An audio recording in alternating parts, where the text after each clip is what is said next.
안녕하세요. 주택업TV의 명품 PD 한PD입니다. 전세 가격이 충격적으로 나오고 있어요. 제가 실제로 네이버 부동산에 들어가서 매물을 확인해 보니까 이렇게 나오고 있더라고요. 서초구 반포동의 아크로 리버파크 전용 559. 자, 전세 하한가가 최근에 떨어지기 전에 하한가가 한 13억 선이라고 그래요. 1층의 전세가 8월 달에 15억 원에 거래됐다고 그래요. 크로리버파크는 누구나 살고 싶은 아파트죠. 강남에서. 그러니까 얼마나 수요가 많겠어요. 그리고 저금리일 때 이렇게 13억, 15억 주고 한번 살아보자. 그래서 이렇게 살았던 사람들이 많은 거예요. 그런데 금리가 많이 올랐잖아요. 자, 그럼 부담스럽죠. 그래서 최근에 전세 가격이 9억에서 9억 5천까지 떨어졌다라는 거야. 자, 여러분 이렇게 생각해 보세요. 15억 원이었던 전세 가격이 9억 떨어지면 임대인 입장에서는 6억을 뱉어내야 되는 거예요. 그거 쉽지 않겠죠. 그러니까 급매물이 나오는 거예요. 자, 2년 전 전세 실거래 13억 원에도 한참 못 미친다. 자, 이게 이제 대표적인 거예요. 이렇게 소위 이 강남의 핵심 아파트의 수요가 풍부한 곳에서도 전세 시장이 박살나고 있다라는 거예요. 그러면 뭐 마용성 다른 시장에서는 말할 필요가 없겠죠.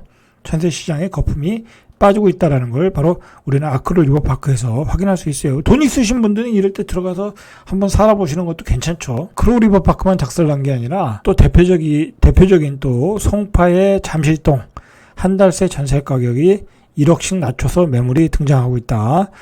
송파의 파크리오 전용 5구가 2년 전만 해도 전세 실거래 가격이 8억에서 9억. 그러니까 강남 그런 데서 8억 9억이라 전세 가격이 8억 9억이라는 게 이게 어떻게 보면 굉장히 적은 돈이 아니에요. 그러니까 광역시에서 전세 5억을 받는다는 것은 굉장히 어려운 거예요. 이게 쉽지가 않은 거예요. 광역시 아파트 가격이 얼마나 거품이 있나를 우리가 알 수 있는 거예요. 전세 가격이 5억이라고 해봤자 광역시 비싼 데도 한 10억 하잖아요. 그럼 전세가율 50%밖에 안 되잖아요. 그거 올라갈 수가 없다니까요. 이 송파도 8억 9억에 달했는데 자, 지난해 말에는 10억 5천에 거래됐어요. 그 정도로 전세 가격이 셌다. 그런데 최근에 7억대 매물이 쏟아지고 있다는 거예요. 7억대. 잠실 송파 입지가 좋은 아파트에서도 7억대 전세 가격이 쏟아지고 있다. 자, 당연히 이러니까 그 임대인들은 잠을 못 자겠죠. 전세 가격이 5억 떨어지니까 내가 5억을 내줘야 되잖아요. 그 내줄 돈이 없겠죠. 대출도 안 되지, 집도 안 팔리지. 문제는 그냥 금매밖에 없죠. 경기도 과천시의 대장주 과천 센트럴파크 푸르지오 서밋, 여기가 그때 전세 물량이 모자라가지고 굉장히 전세 가격이 셌던데요. 근데 이게 다음 달이면 입주 2년째거든요. 자, 입주 2년째라고 해도 사람들이 비싸게 들어갔으면 전세를 빼고 다른 데로 이사를 가더라고요. 실제로. 자, 그래서 입주 2년째인데 비싸게 전세 가격은 받았는데 다음에 들어올 세입자를 구하지 못하는 거야. 자, 여기다가 또 갭 투자하신 분들이 작살나는 거죠. 또 2년 전에가 언제냐면 그 그때는 임대차법 3법이죠. 지금은 2법이지만. 자, 이 임대차 3법이 적용될 때라 전세 가격이 폭등할 때예요. 그 폭등한 격을 다 받았는데 계약갱신을 하니까 사람들이 다 나가더라는 거예요. 그래서 지금 과천 푸르지오의 집주인들이 잠을 못 자고 지금 상황이 역전됐다라는 거예요, 지금. 자, 그러니까 지금 전세 시장 고금리, 자, 그런 것 때문에 집값이 그냥 무너지고 있는 거예요. 거기다가 2023년은 성장률 1%대의 저성장, 경제 위기, 그런 급이니까 이거 누가 집을 사겠냐고 지금. 그죠? 상황이 매우 안 좋게 돌아가고 있어요, 지금. 자, 그래서 지금 말할 필요도 없이 역전세 파장이 일어나고 있다라는 거죠. 계약 당시보다 밑도는 역전세 아파트가 전체적으로 다 쏟아지고 있어요. 지금 이게 지금 심각한 게 뭐냐면 어느 일부 지역 보통 이제 공급 물량이 쏟아지는 곳 그런 데서 이렇게 전세 가격이 하락을 해서 집주인들이 이제 나갈 때 돈을 메꿔주고 그렇게 하거든요. 근데 이게 대체로 보면 전국적인 현상이야. 그러니까 이거 지금 갭 투자들이 아주 작살났어요. 많게는 7, 8개, 10개에서 역전세가 나가지고 지금 난리가 났어요. 갭 투자들. 그러니까 또 무슨 현상이 나겠어요. 새 아파트가 입주할 때 그 아파트의 전세 잔금을 받아서 전세금을 받아서 잔금을 치르려고 계획을 했던 사람들이 잔금을 못 치러가지고 입주를 못하는 아파트들이 속출하고 있다는 거예요. 그래서 분양권들이 마피, 무피가 나오고 있는 거예요. 결국은 전세 시장이 이렇게 무너지니까 신규 아파트 입주 시장에서 마피, 무피가 쏟아져 나오고 있는 거예요. 그 대표적인 지역이 대구이고, 그리고 경기도권에서도 나오고 있고, 외곽 쪽에서 나오고 있잖아요. 그죠? 앞으로는 뭐 더 많이 나오겠죠. 이 부동산 시장은 고금리에 버틸 재간이 없어요. 제가 보기에. 자, 이렇게 전세 가격이 올라갔던 것은 결국은 임대차 보호 3법이 트리거였다라는 거야. 2018년 1월부터 2020년 7월까지 전세 지수, 한국 부동산원의 전세 지수가 94에서 95였다고 그래요. 근데 그 전에도 전세 지수가 한 89에서 91, 그 정도 했다라는 거예요. 2018년 이전에도. 자, 그런데 이 지수가 임대차 3법, 그때는 3법이죠. 그때 시행된 2020년 7월 30일 이후에는 가파르게 올랐다라는 거야, 가파르게. 그러면서 전세 가격이 폭등하고, 그때 또 마침 저금리였잖아. 그러면서 막 그 갭 투자들 들어오고, 영끌 투자들 들어오고, 집값이 급등했다라는 거야. 그래서 2020년 8월부터 올해 1월까지 9%, 서울 9%, 전국 14% 급등했다. 자, 그게 그대로 거품이 지금 빠지고 있는 거예요. 전세가 거품이 빠지니까 매매 가격도 거품이 빠지고 있는 거예요, 지금. 자, 봤듯이 전세 가격이 지금 전국 동시 하락을 하고 있다는 거예요. 동시 폭락. 자, 전세 가격은 올 2월부터 하락해서 하반기 들어 하락폭이 더 커지고 있다는 거예요. 자, 1월부터 10월까지 서울 아파트 전세 가격이 2.67, 경기도가 마이너스 4.49, 인천이 요즘 물량이 터지고 있죠. 검단 같은 데서 터지고 있죠. 검단, 서구, 루원시티, 인천이 마이너스 6.66, 하락폭이 커지고 있다. 자, 전국적으로 지방은 마이너스 1.63. 자, 대구 같은 경우는 마이너스 8.4예요. 세종이 마이너스 13%. 와, 세종은 뭐 전세 가격이 완전히 똥값이 돼버렸어요.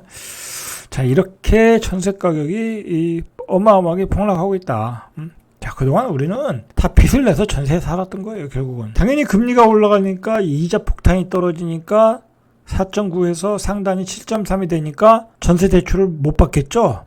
받아서 전세를 살 수가 없는 거예요. 2억 살던 사람이 3억 되니까, 자, 전세 대출 이자가 2배가 되니까 실질 소득이 감소되잖아요. 생활비가 안 나오잖아요. 그렇게 되면. 그러니까 다 월세, 반전세 아니면 가격을 낮춰서 이사 가고 있는 거예요, 지금. 실제로 또 물량도 넘쳐나고 있어요. 아실에 따르면 6일 기준 서울 아파트 전세 물량이 한 49,000건, 연초보다 55% 급증했대요.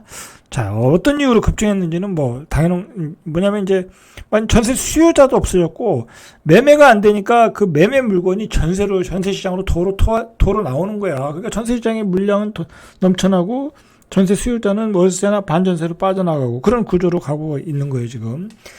경기도가 116%, 경기도는 신규 입주 물량이 많죠. 인천이 119% 물량이 늘어났고, 자, 6대 광역시에서 대전이 28% 늘어났고, 그리고 광주는 560%까지 물량이 늘어났다.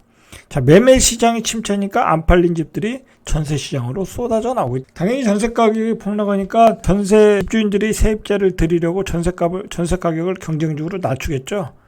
자, 그래서 신규 전세 가격이 2년 전 시세를 밑도는 단지들이 속출하고 있고 전세 가격은 급락하고 있고 임대인 갭 투자들은 부메랑을 맞고 있어요. 지금 갭 투자들 난리 났어요. 지금 뭐 대여섯 개 갭 역전세 맞나봐요. 그럼 매독이 필요하잖아요. 그러면 있는 집 다 가지고 있는 집 급매로 날려야 돼.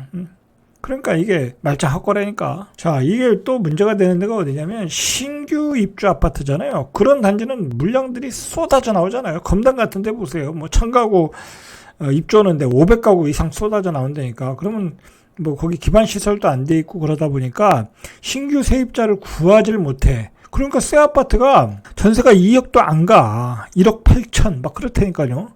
그것도 서울 수도권에.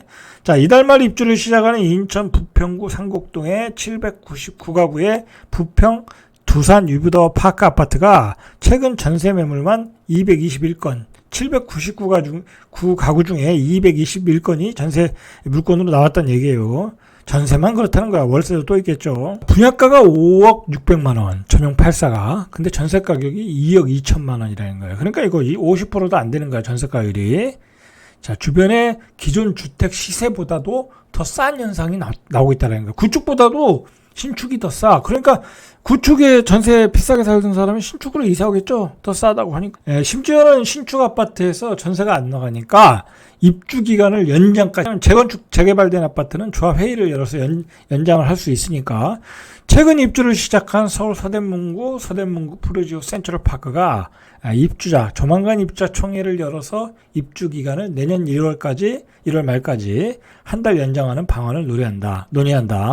전세가 안 나가니까 잔금을 못 치르고 있다라는 거야, 집주인들이. 이런 현상까지 나오고 있다. 자, 심지어는 이제 전세 가격을 낮춰줘야 되는데, 새로 세입자를 못 구하니까, 낮춰주는 대신, 기존 세입자가 계획 갱신할 때 보증금 일부를 돌려받거나, 돈을 줄 수 있으면, 임대인이 줄 수 있으면 돌려주거나, 또는 임대인이 보증금 마련을 못하는 경우가 있잖아요. 자, 그때는 이제 임대인이 이자를 주는 거예요, 임차인에게. 자, 그게 역월세고, 이런 현상이 지금 나오고 있다라는 거야. 자, 이러다 보니까 전세보다는 이제 월세로 가는 게 이자가 덜 나가더라. 비용이 덜 들더라니까 월세 시장으로 수요자들이 이동하고 있겠죠? 그러면 월세는 좀 올라가는 거예요.